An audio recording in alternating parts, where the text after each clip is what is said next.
안녕하세요, 우도찬입니다. 오늘은 9월 11일 새벽 2시에 진행되었던 애플 키노트에 대해서, 그 중에서도 새로운 아이폰 11에 대해서 이야기를 해보려고 합니다. 바로 본론으로 들어가면, 지금까지 아이폰은 아이폰 10, 10R, 10S 이렇게 10 시리즈로 이어져 왔는데요. 그게 2년 동안 이어져 있었어요. 근데 이번엔 11, 지난 2년 동안 이어져 왔던 10 시리즈와는 완전히 다른 제품이 나오는 건데요. 이번엔 11 프로, 11 프로 맥스 이렇게 세 가지 모델로 출시하게 됩니다. 크게 네 가지로 나눠서 볼 수 있을 것 같은데요. 배터리, 카메라, 프로세서, 가격 이렇게 볼 수 있습니다. 첫 번째로 카메라입니다. 먼저 카메라는요, 11에 같은 경우 12메가픽셀 와이드 앵글, 12메가픽셀의 울트라 와이드 앵글이 탑재되었습니다. 11 프로 같은 경우 12메가픽셀의 망원 와이드 앵글, 울트라 와이드 앵글 이렇게 탑재가 되어 있습니다. 여기서 놀라운 거는 아이폰에서 초광각 와이드 앵글이 탑재가 됐다는 건데요. 이제 좀 더 넓은 화각에서 촬영을 할 수 있게 되었습니다.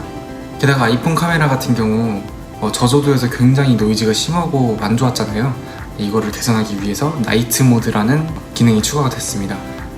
근데 아무리 봐도 이 인덕션 같은 카메라는 적응이 아직도 안 되는 것 같아요. 그리고 이 카툭티도 보면 이중 카툭티가 아무튼 전면 카메라에는 이제 슬로우 모션이 탑재가 되어서 좀 더 다양한 영상을 찍을 수 있게 되었습니다. 두 번째로 배터리인데요. 배터리는 아이폰 11은 아이폰 10R보다 1시간 늘어났고요. 11 프로 같은 경우 4시간, 프로 맥스 같은 경우는 5시간이 늘어났습니다. 엄청 많이 늘어난 거죠. 근데 11 같은 경우는 아직도 5W급 충전기를 제공하고 있습니다.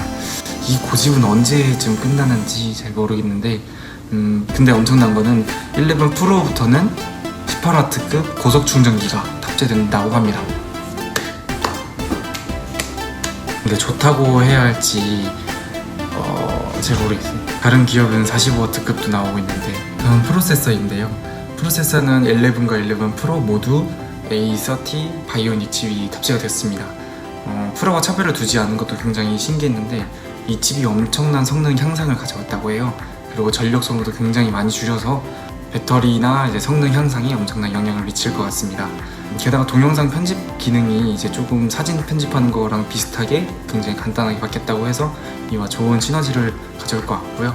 페이스 아이디도 전작보다는 30%가량 더 빨라졌다고 합니다. 이번 아이폰 같은 경우는 U1이라는 칩이 탑재가 되어서 전보다 에어드롭이 좀 더 효율적으로 이루어진다고는 합니다. 그리고 가격입니다. 가장 중요하죠. 가격이 엄청난 특징을 가지고 있는데요. 이걸 엄청나다고 말해야 될지 모르겠지만 애플이 이라는 생각이 들게 됩니다. 아이폰 11 같은 경우는 $699, 그리고 11 프로 같은 경우는 $999입니다. 그냥 들으면 굉장히 비싸게 들리잖아요. 근데 11 같은 경우는 전작이 10R이 $749였는데 그것보다 많이 싸진 거죠. 11 프로 같은 경우는 전작인 10S와 똑같은 가격으로 되어 있습니다. 마지막으로 이번 키노트에 대한 마지막 제 총평인데요. 약간 실망 아닌 실망을 조금 했습니다.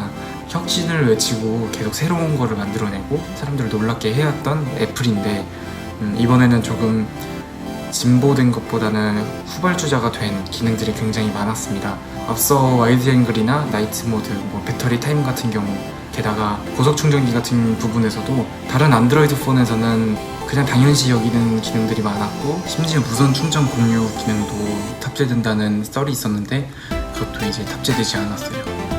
근데 어떻게 보면은 다음 세대부터는 5G가 탑재된다고 하는데, 그때를 위한 소비자를 포섭하기 위한 가격 정책이 들어갔다는 해석이 많아요. 그래서 그 점을 보면은 애플도 어떤 계획이 있겠구나라는 생각도 들기도 합니다. 지금까지 문호찬이었고요. 오늘도 영상 유익했다면 좋아요, 구독, 댓글 많이 달아주세요. 그럼 다음 영상에서 봬요.